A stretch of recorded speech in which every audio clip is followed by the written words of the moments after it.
पलवल में जिला पुलिस अधीक्षक वरुण कुमार के निर्देश पर पुलिस लगातार नशे के खिलाफ अभियान चलाकर कार्रवाई कर रही है और नशे के प्रति लोगों को जागरूक भी किया जा रहा है। नशे के प्रति युवाओं को जागरूक करने के लिए पुलिस अधीक्षक द्वारा नशे के खिलाफ सैकड़ों युवाओं को और सामाजिक लोगों को नशे के प्रति जागरूक किया गया, नशे के दुष्परिणामों के बारे में बताया और शपथ भी दिलाई। पलवल में होटल के गोविंदम प्लेस में पुलिस अधीक्षक वरुण सिंगला के निर्देशानुसार नशा मुक्त भारत पखवाड़ा अंतर्गत जिले भर में नशे के खिलाफ चलाए जा रहे जागरूकता अभियान के तहत शुभम सिंह अतिरिक्त पुलिस अधीक्षक पलवल ने होटल थाना प्रभारी निरीक्षक कृष्ण गोपाल द्वारा गोविंदम पैलेस में आयोजित कार्यक्रम में पहुंचकर युवा छात्रों ग्रामीणों को नशे के खिलाफ जागरूक किया। जहां पहुंचने पर उनका DSP hotel Kuldeep Singh, hotel थाना प्रभारी निरीक्षक गोपाल एवं सामाजिक संस्थाओं द्वारा स्वागत किया गया। अतिरिक्त पुलिस अधीक्षक ने जागरूकता कार्यक्रम में मौजूद सभी से आह्वान किया कि अपने बच्चों को शिक्षा तथा खेल के प्रति गतिविधियों में आगे बढ़ने के लिए प्रेरित करें। जिला पुलिस की ओर से नशे के खिलाफ चलाए जा रहे अभियान में सभी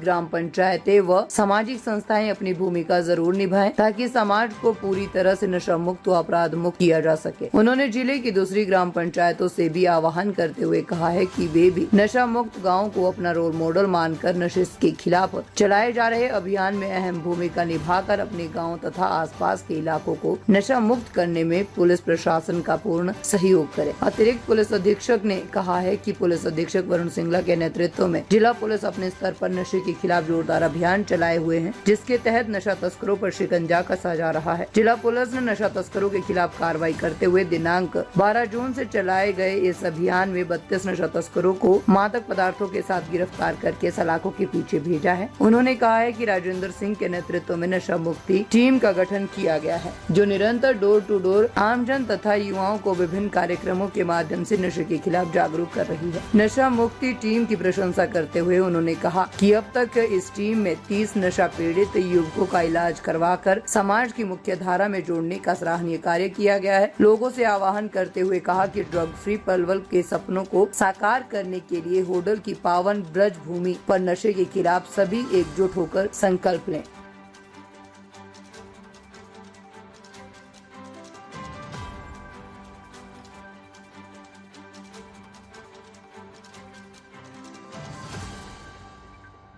और धन्यवाद कि आप लोग हमारे इस प्रोग्राम में शामिल हुए। जून तक एक इवेंट चलाया गया जिसमें ये है कि नशे की बढ़ती समस्या, ये अभी मैं बताऊं तो एक चैलेंज है पूरे देश के लिए और एक सबसे बड़ा चैलेंज है जो नशा बढ़ रहा है पूरे देश में। तो इसमें सरकार की तरफ से जो एफर्ट हो रहे हैं उसे लोगों से जोड़ने के लिए और लोगों का सहयोग प्राप्त करने के लिए इस 2 हफ्ते की प्रक्रिया का जो पूरा प्रोसेस है, जो हमारे इवेंट ऑर्गेनाइज हो रहे हैं, उसे लाया गया जो ज़्यादा से ज़्यादा लोगों से जोड़ा जा सके, उन्हें संदेश दिया जा सके नशे के खिलाफ और उन्हें जोड़ा जा सके कि आप लोग किस तरह से अपनी भागीदारी दे सकते हैं इस अभियान के अगेंस्ट। क्योंकि पुलिस प्रशासन अपनी तरफ से जो प्रयास कर रही है वो देखा गया है वो एक हद तक ही कामयाब हो रहे हैं। पुलिस कितने लोगों को पकड़ लेगी, प्रशासन कितनी पहल चला लेगा, पर ये जो जड़ से मिटाने के लिए इसे जब तक जन भागीदारी नहीं होगी तब तक ये समस्या जड़ से खत्म नहीं करी जा सकती। इसलिए हमने अलग अलग जगह अलग अलग इवेंट कराए और आज ये हमने कोशिश करी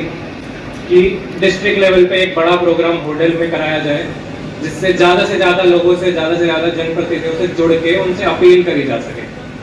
अब इसमें प्रमुख में जैसे छोटे बच्चे आए हुए हैं तो पहले बता दूं कि नशा ये है क्या। ये बेसिकली हम टारगेट यहाँ पे कर रहे हैं जिस बारे में अवेयर करने का,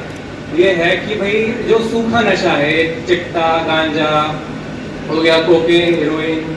सुल्फा वगैरह, इसकी जो खपत हो रही है वो ज़्यादातर देखा जा रहा है कि जो पैटर्न हम क्राइम में एनालाइज करते हैं उसके जो टारगेट हैं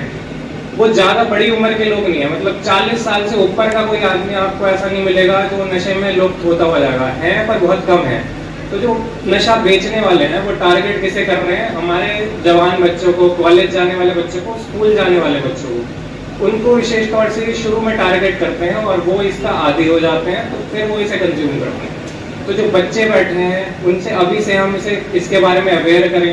समाज में भी और ऐसे जन कार्यक्रम के दौरान भी कि आपकी नॉलेज में अगर कोई भी ऐसी चीज़ आती है तो आप उससे दूर रहें, किसी ना किसी बड़े को बताएं, सामाजिक आदमी को बताएं, पुलिस को बताएं,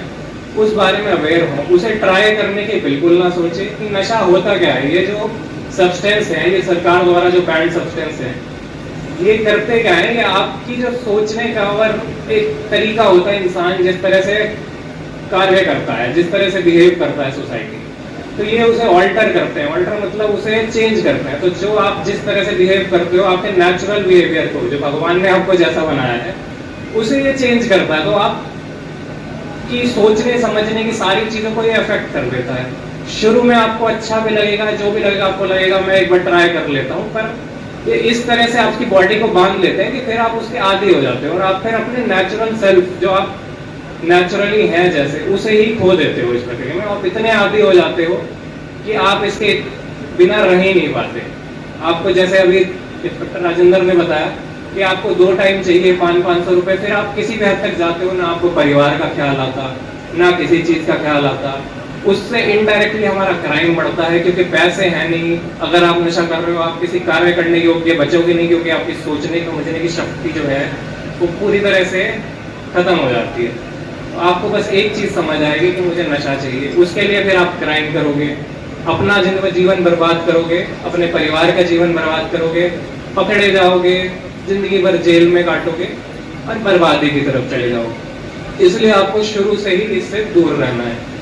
अगली चीज यहाँ पे जो मैं बताना चाहूंगा कि जो नशा करने वाला है, सारा समाज यहाँ पे जो भी बैठे हैं, आप अलग अलग गांव से आते होंगे, जो नशा करने वाला है उसे हम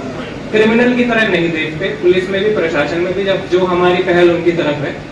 वो क्रिमिनल नहीं है, वो खुद पीड़ित हैं, तो उन्हें जरूरत है मदद की। तो समाज से भी मेरी यही अपील है कि जो नशा करने वाले आपके नॉलेज में आते हैं, आपके गांव में लोग हैं, हमारी टीम डोर टू डोर जाती है, सर्वे करती है, तो आप उसे उस घिनता के भाव से या उस तरह से ना देखें कि इस